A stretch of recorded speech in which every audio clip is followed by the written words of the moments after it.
Good morning students. आज हम करेंगे पार्ट 2 जिसका शीर्षक है काकी। उस दिन बड़े सवेरे शामू की नींद खुली तो उसने देखा कि घर में कोहराम मचा हुआ है। उसकी माँ सिर से पैर तक एक कपड़ा ओढ़े हुए कंबल पर भूमि शयन कर रही है और घर के सभी लोग उसकी माँ को घेर कर करुण स्वर में विलाप कर रहे हैं। लोग जब उसकी माँ को शमशान ले जाने के लिए उठाने लगे तो शामू ने बड़ा उपद्रव मचाया। लोगों के हाथ से छूटकर वह माँ के ऊपर जा गिरा और बोला, काकी सो रही है? इन्हें इस तरह उठाकर कहाँ लिए जा रहे हो? मैं इन्हें न ले जाने दूंगा। लोगों ने बड़ी कठिनाई से उसे उठाया। काकी के अंतिम संस्कार में भी वह न जा सका। एक दासी बड़ी मुश्किल से उसे घर पर ही संभाले रही। यद्यपि बुद्धिमान गुरुजन उसे विश्वास दिलाते रहे कि उसकी काकी उसके मामा गई है, परंतु यह बात उससे छुपी न रह सकी। काकी और कहीं नहीं बल्कि ऊपर राम के यहाँ गई है।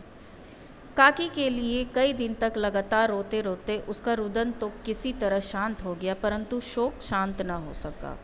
वह अकेला बैठता तो आकाश की ओर ताका करता। एक दिन उसे एक पतंग उड़ते हुए देखी।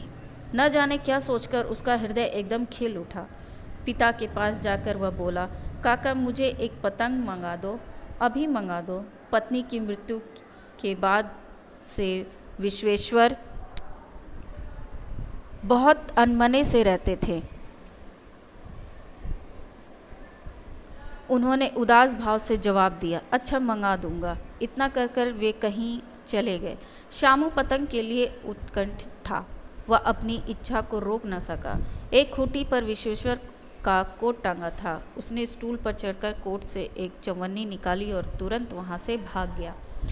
शामू का सबसे अच्छा साथी था सुखिया दासी का लड़का भोलू। शामू ने उसे चवन्नी देकर कहा, अपनी दीदी से कहकर चुपचाप एक पतंग और डोर मंगा दो और अकेले में लाना, कोई जान न पाए। पतंग आई। एक अंधेरे में डोर बांधी गई। शामू ने धीरे से कहा, भोलू किसी से न कहो तो एक बात कहूँ? भोलू ने सिर हिलाकर कहा, न किसी से न कहूँगा। मैं इस पतंग को ऊपर राम के यहाँ भेजूँगा। इसको पकड़कर काकी नीचे उतरेगी। मैं लिखना नहीं जानता, नहीं तो इस पर उसका नाम लिख देता। भोलू शामू से अधिक समझदार था। उसने कहा, बात तो बड़ी अच्छी सोची, परंतु एक कठिनाई है। यह डोर पतली है, इसे पकड़कर काकी उतर नहीं पाएगी। पतंग से मोटी रस्सी हो तो ठीक है। शामू गंभीर हो गया। सोचने लगा कि बात तो लाख रुपए की है, परंतु अब मोटी रस्सी कहाँ से मंगाई जाए? पैसे भी नहीं है। चिंता के मारे रात भर नींद नहीं आई। अगले दिन फिर उसने पिता की जेब से 1 रुपये निकाला और ले जाकर भोलू को देते हुए बोला, देख भोलू, किसी को मालूम न होने पाए। अच्छी अच्छी 2 रस्सियाँ मंगा दो। एक रस्सी छोटी पड़ेगी। जवाहर भैया से मैं एक कागज़ पर काकी लिखवा लूँगा। नाम लिखने से पतंग ठीक उन्हीं के पास पहुँचेगी। 2 घंटे बाद प्रफुल्ल मन से शामू और भोलू अंधेरी कोठरी में बैठे रस्सी बांध रहे थे। अकस्मात उग्र रूप धारण किए हुए विश्वेश्वर ने कोठरी में प्रवेश किया। शामू को धमका कर वे बोले, तुमने कोट में से रुपए निकाला है?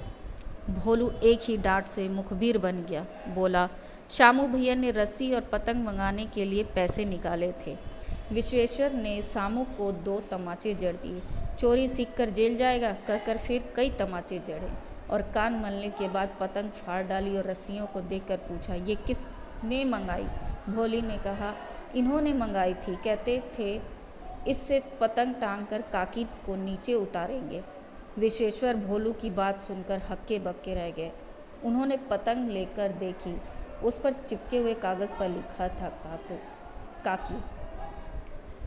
धन्यवाद।